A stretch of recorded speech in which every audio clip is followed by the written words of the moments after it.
Ready? Okay, break. It's time for the High School Huddle. Your host, Jordan Hirsh, is getting set to break down all the action on the local gridirons in Bucks and Mercer Counties. Stats, conversation, inside analysis. It's all here on the High School Huddle, proudly brought to you by the Capital Health System and Anthony Petsis and Associates right now on WBCB 1490 AM and 107.3 FM. Welcome on into the High School Huddle. I am your host, Jordan Hirsh, here on a beautiful Thursday afternoon in Lower Bucks County. We've got a lot to get to in today's very packed show. We've got a couple of games on the air tonight, including Pennsbury going up against Quakertown and Neshaminy taking on Council Rock North. We're going to talk all about Pennsbury and Neshaminy, as well as recap their games last week. Pennsbury struggling against Northampton, but keeping it close. Ended up falling 20-14 in that one. Falcons did do a better job of playing against those concrete kids this season as opposed to last season, that's for sure. And then how about Neshaminy just absolutely blowing the doors off of Emmaus on the road in their Week 0 game. Head coach Nick Felus, we're going to be talking to him a little later on in this program, but you know he's got to be very proud and very happy with the way that his squad performed in his first game at the helm of the Skins. So we're going to be talking Pennsbury, Neshaminy, talking to Coach Nick Felus coming up in our second segment. And then in the second half of the show, we're going to go across the Delaware River, talk a little New Jersey football action, some teams that I feel in the West Jersey Football League that could be surprise contenders, teams that didn't really play up to their standard last season. They bring a lot of guys back this year, and I feel like there are three teams that are really primed to make a jump. And I'm going to hint towards one of those teams right now, because coming up at the end of the show, we've got not one, but two interviews today, guys.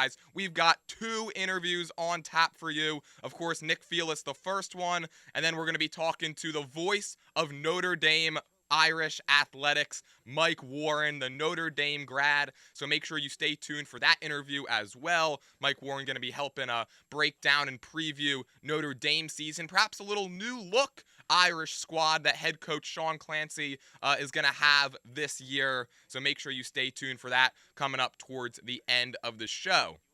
But first and foremost, we got to tackle the task at hand, and that's those Pennsbury Falcons losing 20-14 against Northampton at home last Friday. Pennsbury, they kept it close. And that was something that Galen Snyder really emphasized talking to me during the preseason. Of course, he wanted to go out there and win that game. Every head coach wants to go out there and win every game on the schedule. But last season, man, against Northampton, really struggling, a 24-2 loss. Coach Galen Snyder, he called it their worst loss of the season, and he was very much correct. So you know he's got to be at least a little happier with the way that those Falcons performed last Friday night. Unfortunately, just couldn't get the win. But it definitely sets a much different tone going into the 2025 campaign for Pennsbury as opposed to the 2024 campaign, where they just really came out and just didn't play their game and kind of just sleptwalked through that Week 0 game last year. Northampton, they're a very tough team. They're battle-tested. They returned a lot of guys as well. They're a team that's very hard-nosed, very physical. And Pennsbury was able to match that physicality for a good portion of this game. Like any typical Pennsbury Falcon team led by Coach Snyder, they really emphasized the running game, and it was an excellent showing for the senior Jordan Brenzinger in his first action in the 2025 campaign. 24 rushes, exactly 100 yards, and a touchdown. And it was actually kind of an interesting game plan, at least in the running sense, that Coach Snyder went out there and gave backup running back Caden Brown quite a bit of touches as well. He kind of ended up being forced into that role, or kind of forced to have to give Brown a lot of touches as well, just because the passing game really wasn't where it was supposed to be. But Caden Brown, 18 carries, 43 yards. He found Pater as well. So certainly nice to see that Pennsbury was able to go out there and establish their run game in Week 0. And it was nice to see that Caden Brown could kind of be the Robin to Jordan Brenzinger's Batman, at least early on in the season. But like I mentioned, the passing game wasn't where the Falcons and their fans really had hoped it would be. We thought that Kane was going to be their starting quarterback. It ended up being Jack Arndt in a last-minute decision, a last-minute change there. Arndt, safe to say, not the game that he had hoped for in his season debut, just 2 for 7, 36 yards. Kane did get in there for one or a couple of snaps. He went 0 for 1, and he got sacked as well. And it's also worth noting, though, that the Falcons, they've now lost 9 straight opening week games, haven't won a game in week 0 since 2016. So another year in the same story, Falcons starting out 0-1. But they now look to turn the page. They're taking on Quakertown tonight.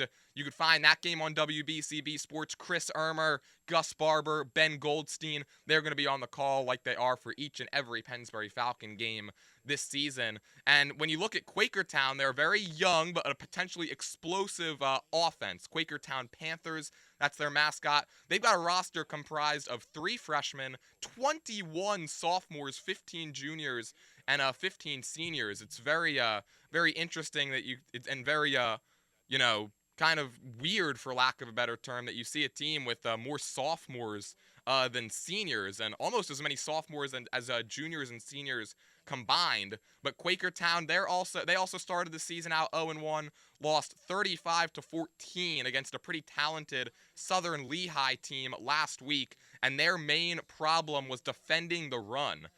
In that 35-14 loss, gave up over 200 yards and 4 touchdowns to Southern Lehigh's star running back, Sean Steckert. Averaged 6.3 yards per carry last week to their offense. So a lot of the focus when it comes to Quakertown is their running defense and their rushing offense. Now, at 6.3 yards per carry, it's kind of inflated a little bit because they used one of their sophomore wide receivers, Carter Tucholsky. He had 2 rushes for 64 yards. And that's what I mean when I talk about this team could be very explosive. They're very young, they're very fast, they're very athletic. And you got to believe when you see a wide receiver with 2 carries for 64 yards, a lot of that's probably swing passes, little jet sweep action as well, maybe some end around. You got to watch out for that if you're the Falcons. Quakertown also in their receiving core. It's pretty decent this year. They're led by their junior, James Wareheim. He had caught 5 passes for 65 yards last week. But Pennsbury's offense, they're going to have to step it up a little bit more tonight. And while I know it's not necessarily a Galen Snyder-led team's MO, I feel like the Falcons could take advantage of what is a relatively young Quakertown defense that, of course, gave up those 35 points last week. Pennsbury, they also have to focus on getting out to an early lead and maintaining it with their run game. Like I said, Quakertown's run defense really struggled in their Week 0 game last week, and the Falcons, of course, with that 2-headed monster that I guess they're trying to develop between Jordan Brenzinger and Caden Brown, they could be really primed for some big numbers and to go out there and have a big game tonight out there at Falcon Field. Like I said, Southern Lehigh, they may have very well exposed a potential weak spot whenever you go against Quakertown. The Panthers, they really don't seem like the type of team that's built to play from behind, especially if you're going to struggle in the run game, because typically when, of course, your opponent is ahead, they're going to use that rushing offense more than they typically would.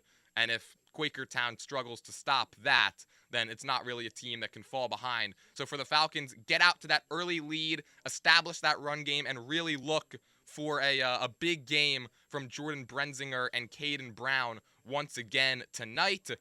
Falcons, they definitely should be confident heading into this game. They beat Quakertown on the road last season, 17-7, held their quarterback Brady Martin to just 5 for 15, threw only 47 yards and threw a pick in that game as well. The Falcon defense really stood tall last season against Quakertown, gave up just 130 total yards, and I do believe this is a more improved Quakertown offense this season as opposed to last season, and they're going to be a little bit more higher scoring as well. I do think the Falcons defense, they're going to be able to keep them quiet just enough for this offense to do what they need to do.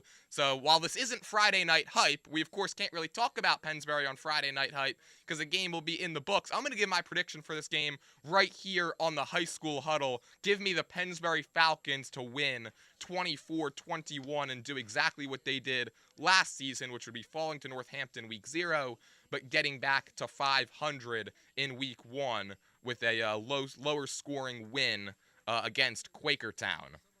All right. So we've talked about the Falcons. Now we got to talk about the local team here in Bucks County that won last week, and that was those Neshaminy Skins. They were all over the Emmaus Hornets, 30-0. And all those questions that we talked about on the show last week, how would Neshaminy look in their first game with the new head coach? All of those questions were answered and then some last Friday. The Skins dominated that game from start to finish. How about 437 total yards in a week 0 game with a new head coach and a new offensive scheme? That's almost unheard of to go out there and put up those type of numbers in that kind of a situation. And how about this stat on Neshaminy? They have now 4 straight seasons in which they have collected at least one shutout win.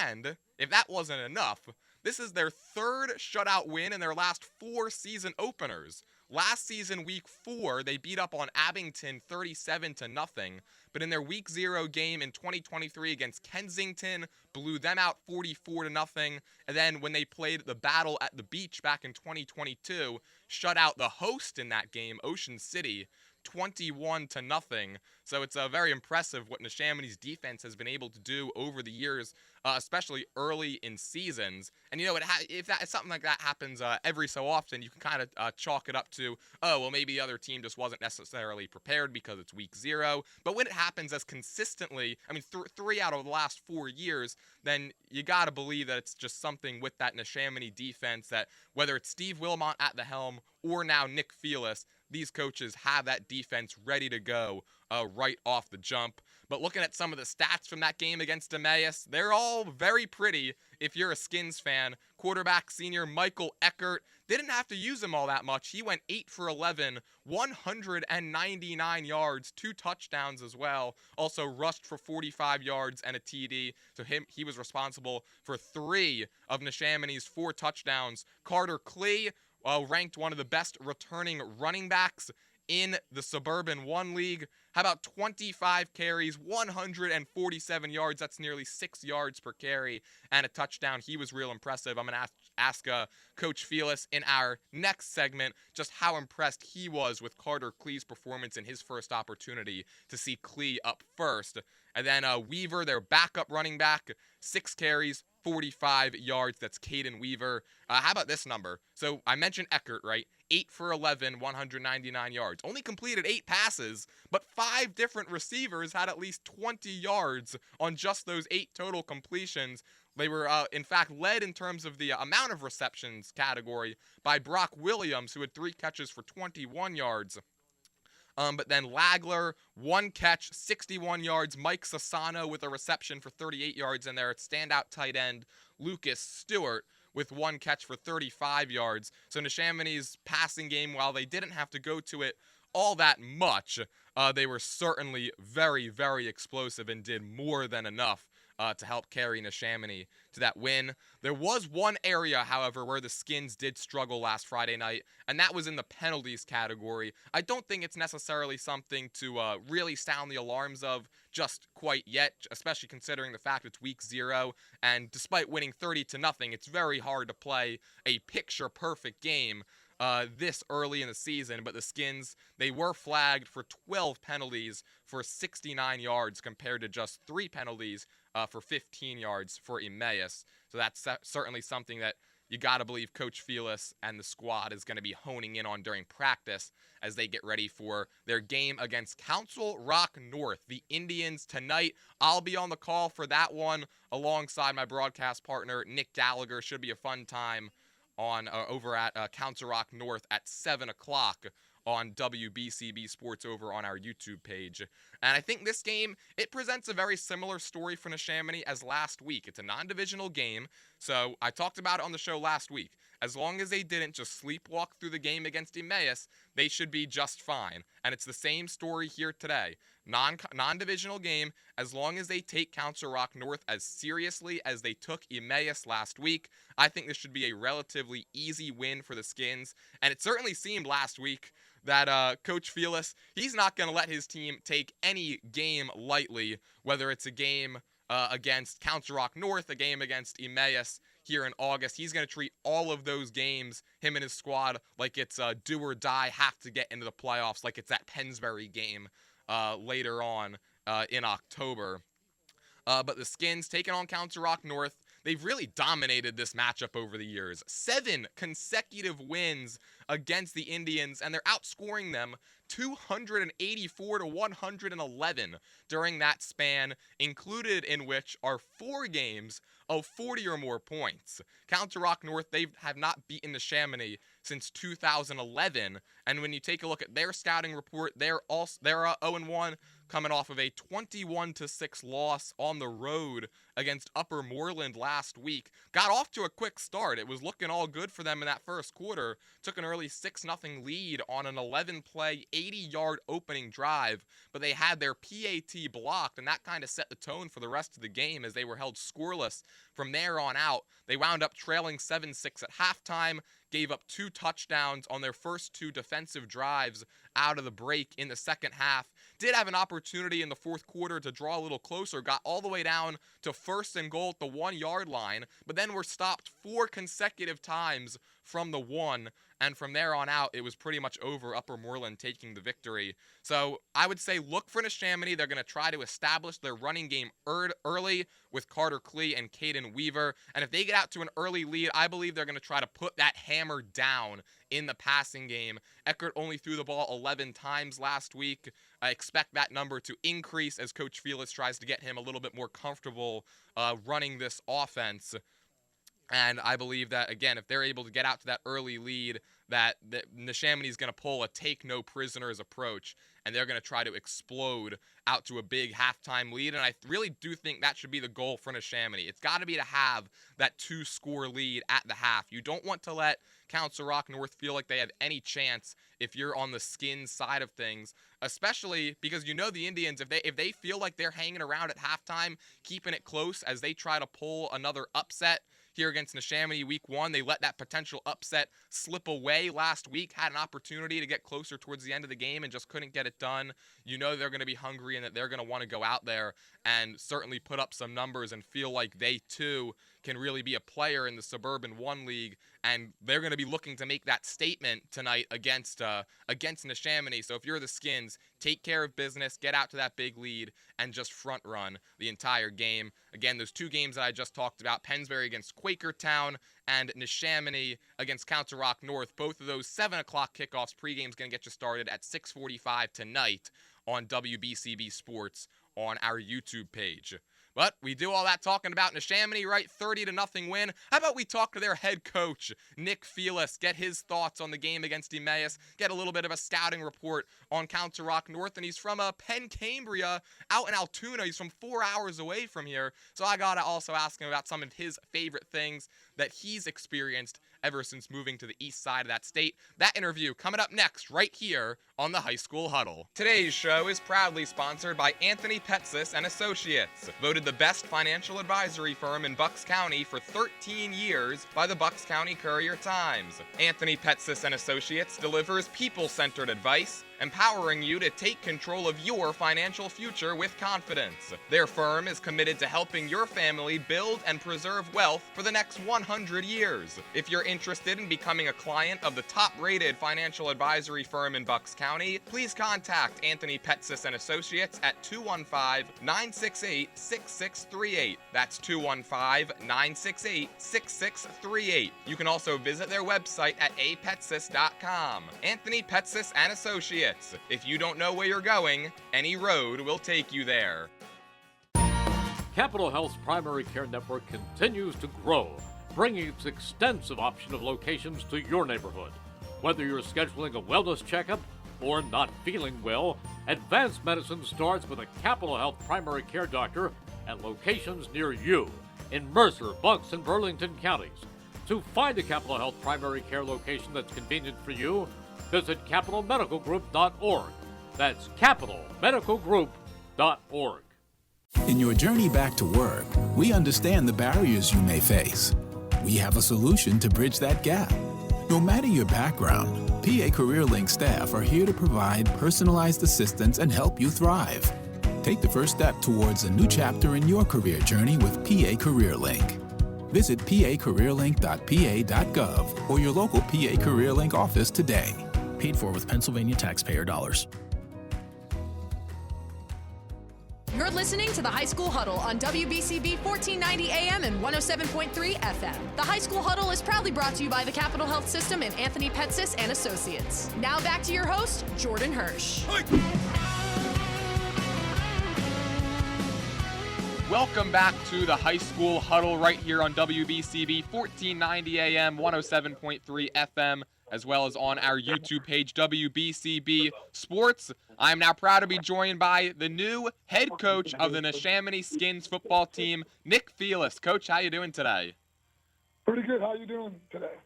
Appreciate you having me on the air. Well, thanks for coming on, especially right before your game tonight against Council Rock North. I do want to ask about your performance last week against Emmaus, 30-0, very impressive win. What was the most impressive thing that you would say about your team's performance last week?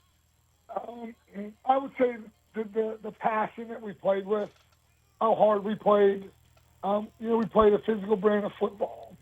I would say those are some things that really pleased our coaching staff. But, if you watch the game, we kind of faced some adversity early, put ourselves in a few situations. But what was great, we dug ourselves out.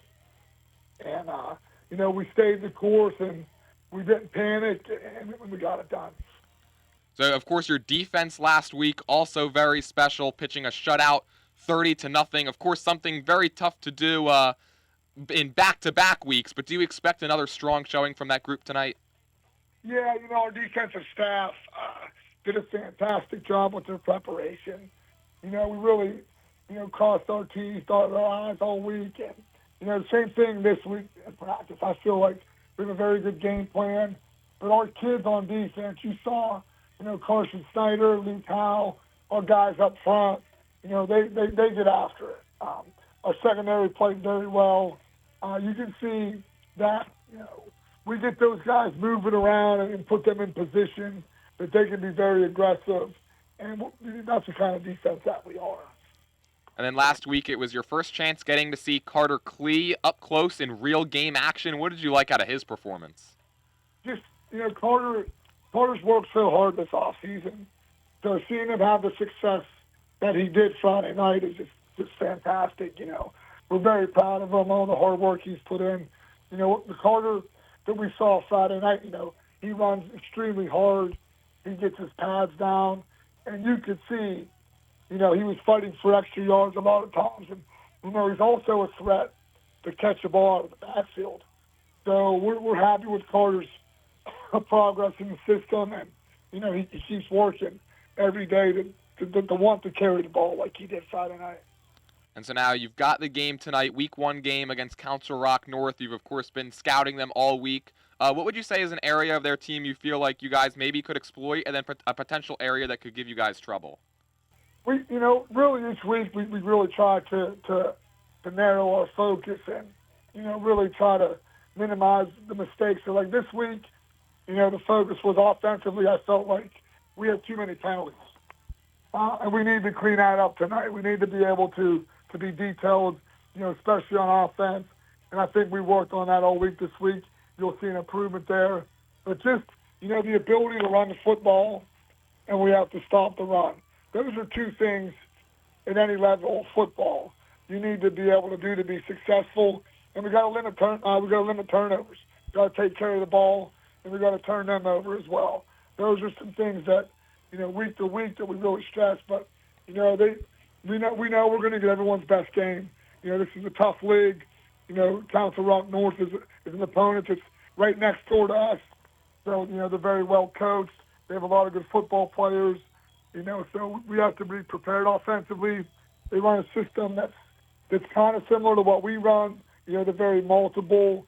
So we have to be sound and make sure everyone does their job. Defensively, their ability to, bring some pressure. They're very athletic in the front seven. So we just got to be sound. We got to play our game, and we got to be detailed tonight. And now, Coach, when you and I talked a couple of weeks ago during the preseason, you said you felt like introducing a new offensive scheme this year would give you guys some confidence. How confident are you going into tonight's matchup against Council Rock North, a team that Neshaminy has not lost to since 2011? You talk about confidence, and that's sometimes that can be a subject that that a lot of coaches and teams may shy away from. But, you know, we have a saying here, our confidence comes with our preparation. So as prepared as we feel we are, that's where we get our confidence from. But, you know, each week it poses different challenges. But our kids, we want them to be able to be prepared so they can play fast. You know, the more prepared you are heading into the game, the faster you can play, you know, the less thinking that you have to do. So that starts not only during the practice week, but to be quite honest with you, that starts on Saturday. Kids watching film. We have a detailed scouting report that we put together. So we really want to make sure that we're doing what we're supposed to do, you know, preparing for each game the same way. But, you know, this game's a little bit different, you know, playing tonight on a Thursday. But to tell you the truth, our kids really handled that short week very well. And then lastly, just on a more personal note, this is your first season here at Neshaminy after being at Penn Cambria out near Altoona. What is the most fun thing you've done since moving to the east side of the state? I mean, just to be in a program here that, you know, I knew about this program for a long time, and just to see the tradition and the pride and how much this community loves football. It's an honor and a privilege for me to be able to lead this football team, and just seeing the community support at an away game last Friday. I mean, you looked at our stands, and it felt like a home game. You know, so that was something that was very exciting for myself and also my family. It's just, you know, this is a special place, and you know, you can feel that, you know, once you step on the field and you have that Neshaminy, that logo on your coaching shirt, and you see the helmets, and you just feel a great sense of pride. And, you know, we talk also about, you know, our alumni and all the tradition and all the great players that played here. You know, we're playing for them. You know, we play for the ones that wore the jersey before you. And, you know, being here, our kids understand that. You know, they need to protect the tradition. But we're just, like I said, it's an exciting place, an exciting time. All righty, Coach. Well, thank you so much for taking some time here today, and good luck tonight against Council Rock North. Thank you. Much appreciated. There you go. That was Neshaminy head coach Nick Felus talking about his 1-0 Skins squad getting ready to take on the Council Rock North Indians tonight on WBCB Sports. Myself and Nick Gallagher will have the call for you pregame 6:45 and kickoff shortly after 7 o'clock from Council Rock North High School. All right, everybody, we still got half the show left. Make sure you stay tuned, because when we come back, we're traveling to the other side of the river. We're going to be talking West Jersey Football League, specifically some teams that I think are going to be surprises in the WJFL. And also make sure you stay tuned, because a little later on, we're going to be talking to the voice of Notre Dame High School Athletics, Mike Warren. That's all coming up next, right here on the High School Huddle. Capital Health's primary care network continues to grow, bringing its extensive option of locations to your neighborhood. Whether you're scheduling a wellness checkup or not feeling well, advanced medicine starts with a Capital Health primary care doctor at locations near you in Mercer, Bucks, and Burlington counties. To find a Capital Health primary care location that's convenient for you, visit capitalmedicalgroup.org. That's capitalmedicalgroup.org.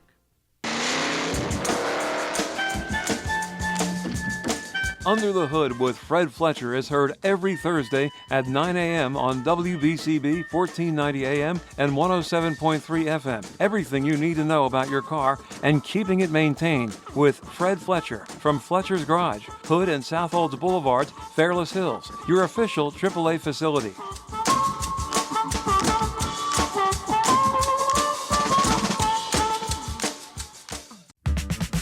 We gathered real Pennsylvania seniors and asked them how they would benefit from an extra $1,000. Here's what they had to say.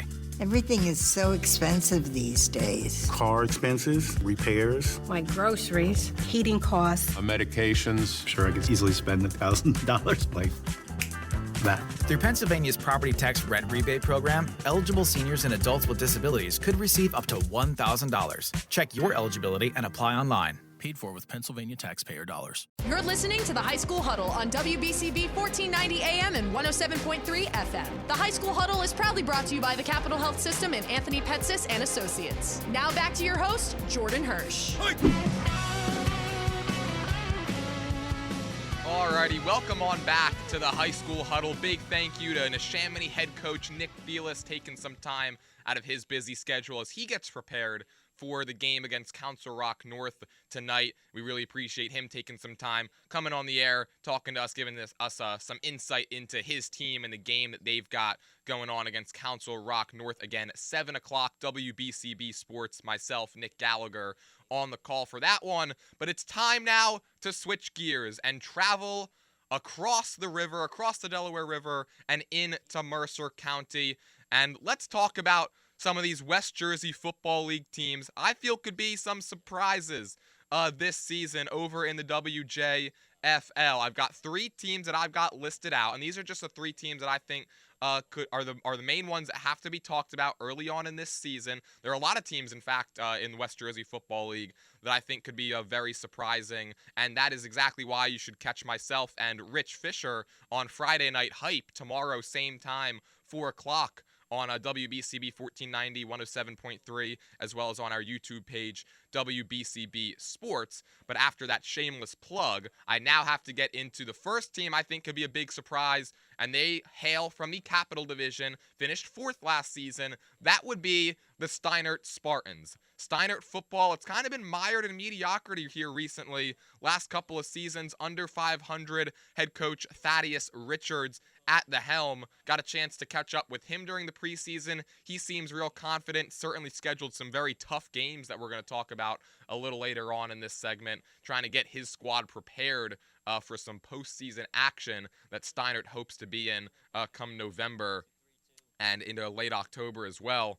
But I believe the Spartans, they could be primed for a very big season. Fish and I, we talked about it on Friday Night Hype last week, that we really do think that this team could be a contender, if not for first place, maybe for second place in what's a pretty tough Capital Division, of course, with Hopewell Valley in there as well. But the Spartans, they are very strong in the trenches. And I think that's going to be one of their major keys because they feature one of the most fearsome running backs in the county in Isaac Pate. If anybody got a chance to watch some of his games last season, you were all certainly impressed. And if you didn't have that luxury, certainly make sure you check out some Steinert football action this year. Isaac Pate, one of the most electric backs in the county, rushed for over 1,000 yards as a sophomore last season. This team also has some experience on the defensive side of things as well, in the form of a cornerback and safety, Makai Blackstone. Up front, Jamel Kaparwe, who's getting some Power 5 interest in college as well. Gabe Penabach, another returning senior on that defensive line. Should be huge for a Spartans team that are looking to make a jump in the standings. Finished 5-6 last season, 2-3 overall. Ended up losing at Middletown North in the South Jersey Group 4 quarterfinals, 37-7. Did get a consolation game out of that. It was a 40-10 loss against Manasquan. But like I mentioned, you got Isaac Pate back, you got Makai Blackstone back, perhaps your leader on the offensive side of things and defensive side of things. Did lose their quarterback, Anthony Gilio, who had been the starter for the last couple of years. It's now going to be the sophomore signal caller, John Lagorda, who last year in limited action went 15 of 34 for 189 yards. Did not throw a touchdown, did throw 3 interceptions. So really expect Steinert to ride their running game and to really utilize Isaac Pate as much as they possibly can. He's dynamic, he's shifty, he's one of those smaller backs. He's almost like a Darren Sproles type, where he can kind of just hide behind the offensive line, and then if you're a defensive lineman, you're like, where is he? Next thing you know, he's 20 yards down the field, and he's running free. Saw that certainly a lot in Steinert's action last season. One of the things that did plague the Spartans last year, they did lack discipline. Lots of penalties, lots of turnovers. That's going to be something they're going to have to clean up. And they are also going to have to get contribution out of John Lagorda. Talking with Coach Richards, he told me that he was a natural-born leader. He was very smart, very decisive. Not really a deep ball threat. however, so when Steiner does go to the air, don't expect them to try to force things down the field. Probably a lot of dinking and dunking, taking that check down when it's available. And then you flip things over to the defensive side for Steiner. They've got one of the more exotic defenses in the state. Their focus is on their front three this year, after it was really on their back 7 to 8 guys last year. And I mentioned like that exotic defense. They're a team that is only going to put 3, maybe sometimes 4 at the defensive line. But it was a team that had a lot more experience in the backfield last year. Of course, Mekhi Blackstone comes back, but they also lose some talent there as well, including defensive back Remy Feniello, a couple of linebackers, Matt Araka and Sean Mayen. They have both moved on. So expect the focus now to be more up front on those front 3 to 4 guys. Steiner going to be looking to get some pressure on opposing quarterbacks this season. Steiner also, they were a team that was able to sustain drives last year, but they struggled in the red zone. And you can kind of hear it, right? Just talking through this Steiner football team going into the 2025 year, it's really just honing in on the little things. Not as many penalties, finishing drives in the red zone, getting 3 points, getting 6 or 7 points up there, and this team really could be primed for a big year. They do face a very tough schedule, which kicks off tomorrow at 6 o'clock. They're on the road against Central Regional. They were the 3 seed in the South Jersey Group 4 tournament last year. Thaddeus Richards, like I mentioned, scheduled this game and a couple of other tough games. Their Week 1 matchup is against Cherry Hill West.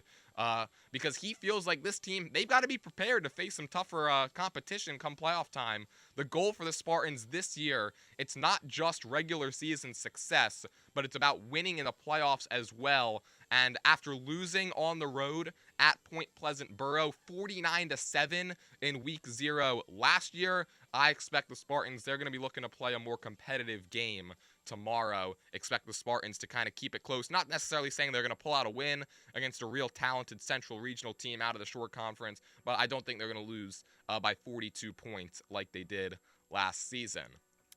All right, let's move now from the Capital Division over to the Valley Division and talk about Princeton.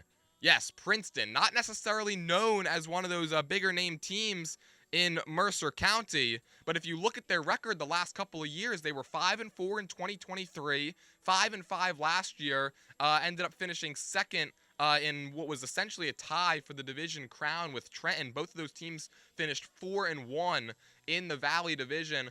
A Princeton team that's not necessarily known as one of the stronger squads in Mercer County. I think they're primed for a real big year as well. They've just got to figure out their quarterback spot, because everything else I think is going to take care of itself. They've got a quarterback battle between sophomore Quentin DeFaria and senior Ezra Raymond. Raymond, I believe, is the leader in that quarterback battle as we head towards the regular season here. After talking to head coach Charlie Gallagher a couple of weeks ago, he seemed to be leaning towards Raymond, the senior, more of a deep ball threat.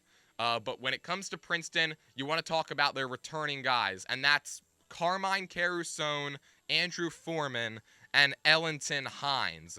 Carusogne, a senior who's a running back, a wide receiver, a defensive back. Oh yeah, and he's their kicker as well. Had 130 carries last year, 651 yards, 5 touchdowns, added another 285 yards receiving as well, 3 touchdowns there.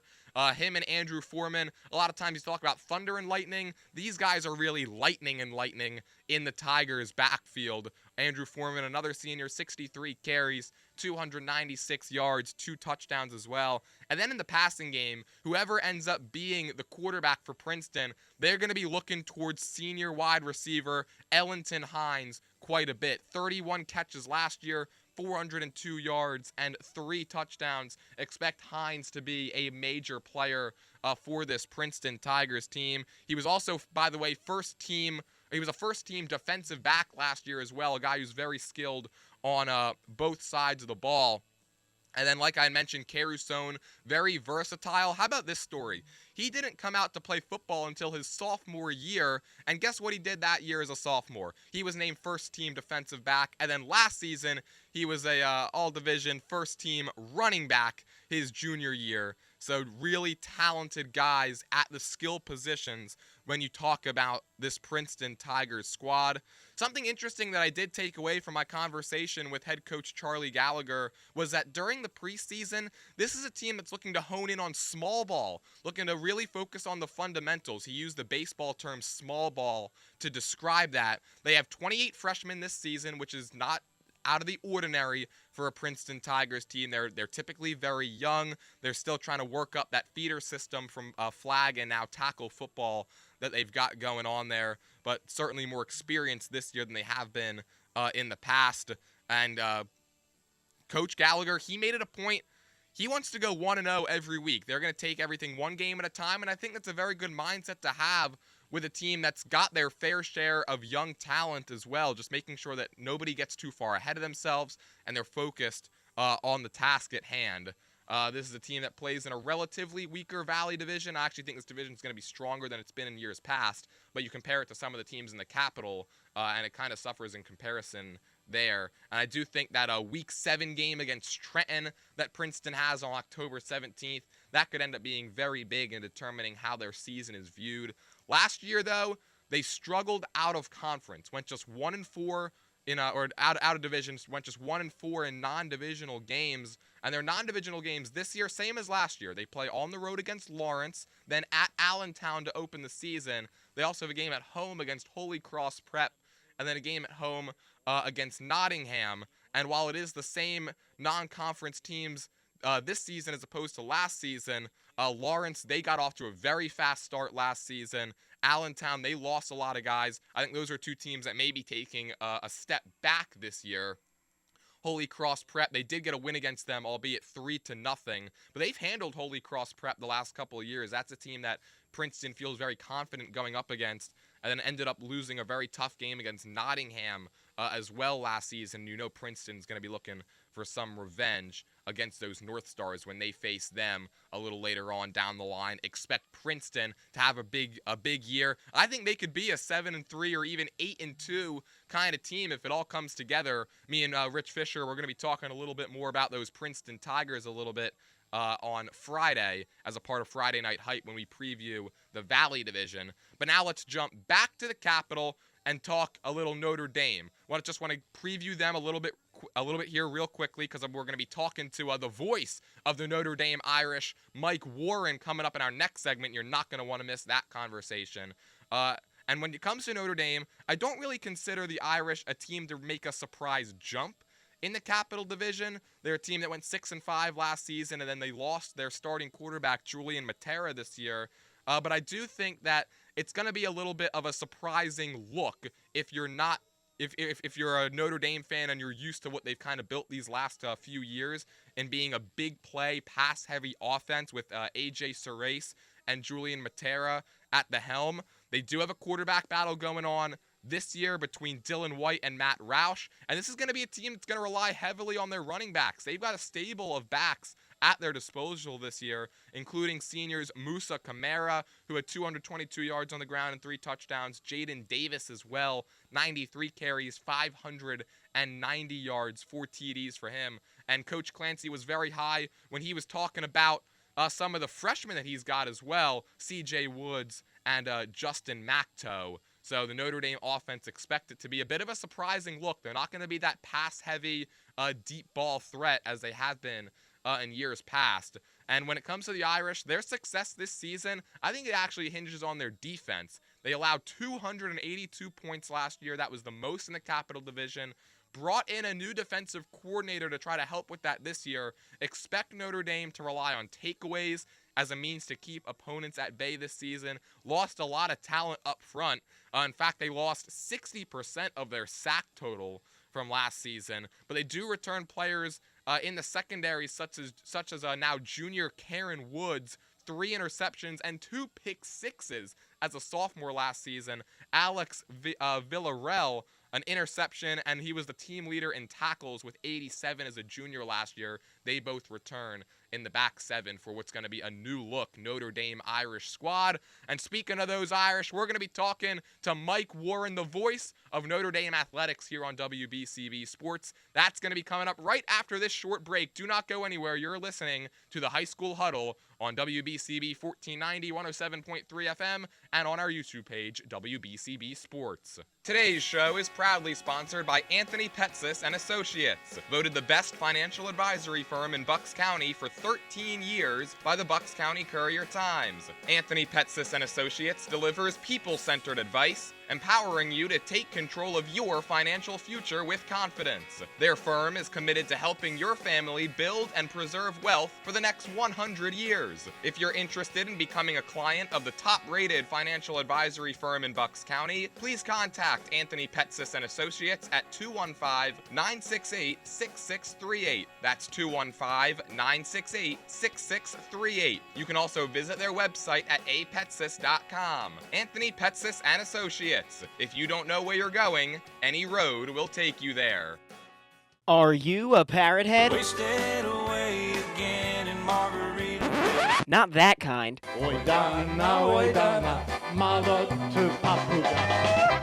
That's more like it. If you're this kind of parrot head, don't forget to check out the Denny-O Polka Show every Saturday from 9 a.m. to noon right here on 1490 WBCB and online at WBCB1490.com. In your journey back to work, we understand the barriers you may face. We have a solution to bridge that gap. No matter your background, PA CareerLink staff are here to provide personalized assistance and help you thrive. Take the first step towards a new chapter in your career journey with PA CareerLink. Visit pacareerlink.pa.gov or your local PA CareerLink office today. Paid for with Pennsylvania taxpayer dollars. You're listening to the High School Huddle on WBCB 1490 AM and 107.3 FM. The High School Huddle is proudly brought to you by the Capital Health System and Anthony Petsis and Associates. Now back to your host, Jordan Hirsh. Welcome back to the High School Huddle. I'm your host, Jordan Hirsh. Thank you all so much for tuning in here on WBCB 1490, 107.3 FM, as well as on our YouTube page, WBCB Sports. But before we get out of here on a Thursday afternoon, I've got the voice of Notre Dame Irish athletics, Mike Warren, on the line, going to preview Notre Dame's upcoming football season. Mike, how you doing today? Doing great, Jordan. Thanks so much for having me on, man. Really looking forward to talking some Irish football with you. Well, thanks for coming on. I know you're on vacation, so thanks for taking some time out of your busy beach days to talk some Notre Dame football here today. But before we talk about this running game, right, that Coach Clancy, he's very high on entering this season, I want to first ask you about the quarterback battle. You got a chance last season to see Dylan White and Matt Roush up close a little bit. What can you tell me about both of those guys? Yeah, I think they're both very similar. I think, Matt Roush definitely has what you call the ability to spin the football. Both do, both Matt and Dylan. Dylan has probably the advantage, I would say, going into week one or, opening week action. But that's just because, Dylan had a lot more reps last year. He was 43 of 72, 306 yards passing, 5 touchdowns thrown to 3 interceptions.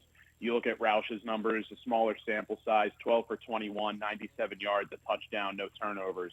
But both guys, similar in stature. They can spin the ball well. They're definitely more so traditional pocket style passers than mobile quarterbacks. So, when you spoke with Coach Sean Clancy and the great interview you had with him that I got to hear, he emphasizes a little bit more on the running game. He puts a little bit more emphasis on that and the talent they have in that backfield this year. But, do not sleep on either of these guys. Having a quarterback competition, especially at the high school level, is a good thing. It brings out the best in those two guys, and I think you're going to see both of them featured throughout points of this year. Whether who gets more reps, we'll see. But if I had to pick one today, I think Dylan White definitely has the upper hand.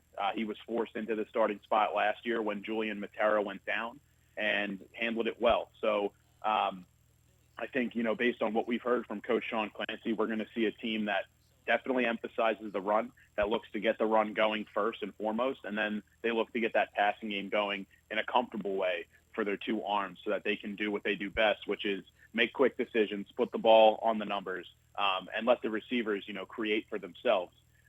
And that's something I think we'll see a lot from this Notre Dame offense this year for sure. So, yeah, certainly a lot falls on the shoulders of either White or Roush. But like you mentioned, it's going to be a run-first offense this season, a little bit different than in years past. Coach Clancy very high on the four guys that he's got. Just how good do you think this running game can be with these four legit threats in the backfield? I think this could be one of the best running attacks, if not the best running attack in the WJFL. You look at Jaden Davis, who, the first player comparatively that comes to mind for me, he's like a Darren Sproles. He's small, he's speedy, and he gets behind his linemen very well to where, the defenders don't always see him.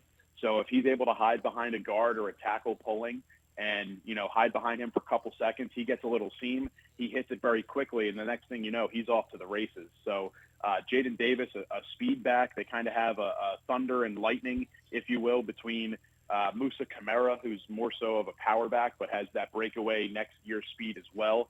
He's somebody I expect to take a larger role in the ground game this year. Last year they tried to make him kind of the feature back, and it didn't really work out. And I think that's large because, they had a lot of moving pieces on the offensive line last year.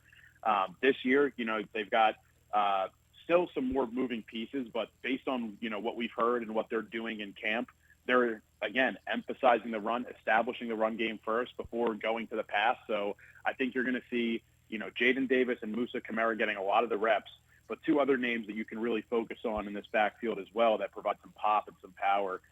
Jalen Billups, who was a feature back last year a handful of times down the stretch due to injuries, with Davis getting banged up a little bit down the end.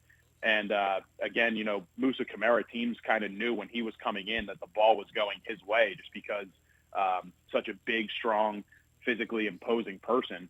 But Jalen Billups, a big name, a powerful running back, and Anthony Merlino as well, who's gotten some reps in this offense over the last couple of years.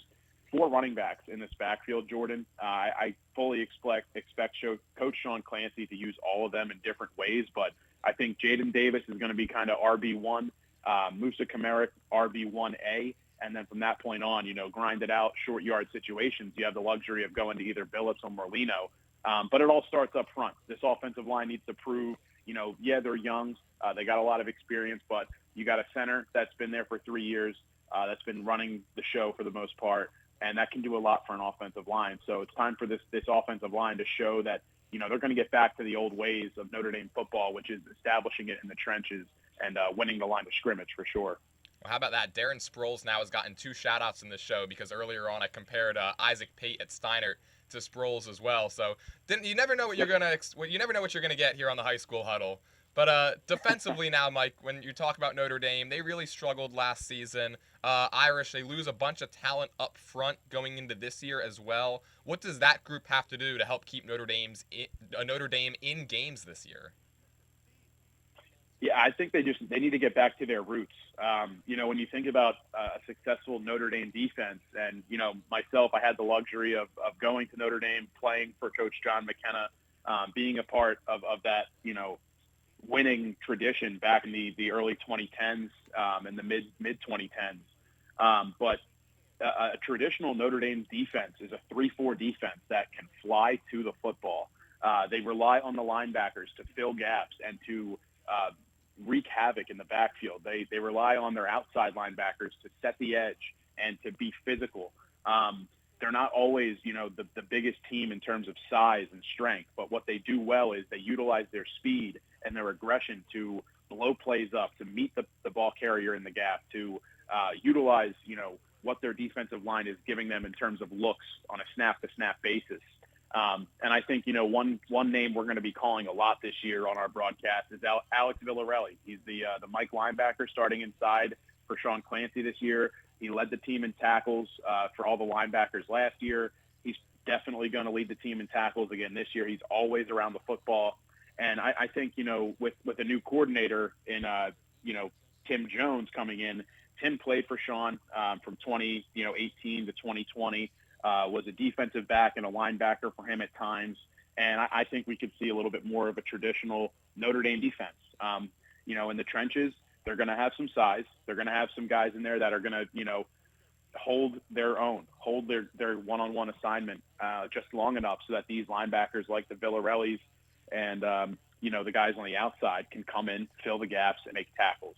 They got a lot of sacks last year. They got to the quarterback a lot, but what they didn't do was manage the run game well. And I think that's the first thing when you think about the great Notre Dame defenses.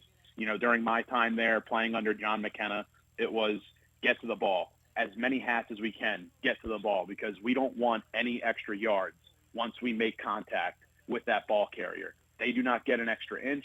They don't get an extra foot. We hit them. We get guys rallying to the football, hats around the ball, and I think you're going to see that a lot this year with Notre Dame. They're going to utilize their speed. They're going to get a lot of numbers around the football, and you're going to see a little bit more of a potent defense from them, just explosive-wise. Well, and Mike, per usual, it's a very tough schedule for Notre Dame, right? They open tomorrow against Bridgewater Raritan, also have games against Paul VI, Red Bank Catholic, Hopewell Valley in divisional play. How much confidence do you have in this squad that they're going to be able to hold their own against some of these opponents?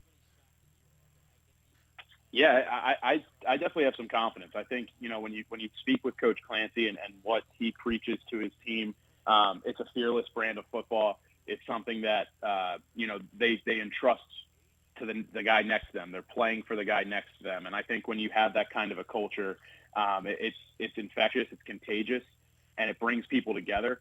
For this team this year specifically, it starts in week 1. You got to go prove that what you did against Bridgewater Raritan last year wasn't a fluke. That game ended in weird fashion. Bridgewater Raritan goes on a 28-6 run, and Notre Dame blocking a field goal in the final seconds is what secured that game. Notre Dame led 34-10 with a minute left in the third quarter before Bridgewater Raritan, started to pull out the comeback effort. And that's the type of thing where we talked about the defense. You get a lead, you got to keep it. It's going to be big for them. You lost a ton of talent offensively and defensively this year, but you have a lot of guys that were thrusted into uncomfortable situations a season ago because you had a handful of injuries to key players like Will Renda, like Julian Matera, at times Wyatt Moore being banged up. So these guys have been in these big games before. This team has been in big games before. Youth is the one thing that comes to mind, or the first thing that you see when you look at this roster. A lot of sophomores, juniors, and just a handful of seniors. But the juniors and the sophomores that are here, even some freshmen that are now sophomores, played in these big games last year for the Irish. So Bridgewater Raritan, that's a game that is circled for sure. They got to prove that they can beat them. You look at last year when they played Paul VI, and that was a game where you thought, all right, this season is going to turn around here for the Irish. They're going to, win a couple games consecutively and secure a top seed going into the first round of the playoffs. But then the following week they lose to Nottingham, and that's a game that, again, they know that they should have won that game. These are teams that they used to play in the CVC before the WJFL was formed, and you got to, beat the teams that you can beat. That's, I think, is the big thing for Notre Dame this year, but it all starts with Bridgewater Raritan. You got to bring it to them. And, when you see Paul VI again, you got to remember what you brought to the table in that game a year ago, which was the offense was clicking. They did not turn the ball over in that game. The defense won the turnover battle, and they outrushed the other team. So those are things that, with talking with Coach Clancy, wants to be a run-first offense. Winning the line of scrimmage offensively is going to be a big theme for them this year. And if they can get Jaden Davis, Musa Kamara going, sprinkle in the passing game. A couple of guys we haven't touched on in the receiving game, and Max Pelzer and Joseph Klock, they were feature guys in the past couple of years for them. They're going to be wide receiver 1 and 2 this year. And Max Pelzer, a big dude, man, 6 feet 4 inches on the outside, a lot of speed, large catch radius. I think, for as much as Coach Clancy's talking about having a running identity, this is a school that is founded and really prided themselves on running a successful spread offense. And, every time I watch Notre Dame, I think of, Remember the Titans when, the coach from Remember the Titans goes, well, who do they think they are? The New York Jets, when he sees a high school team running the shotgun offense.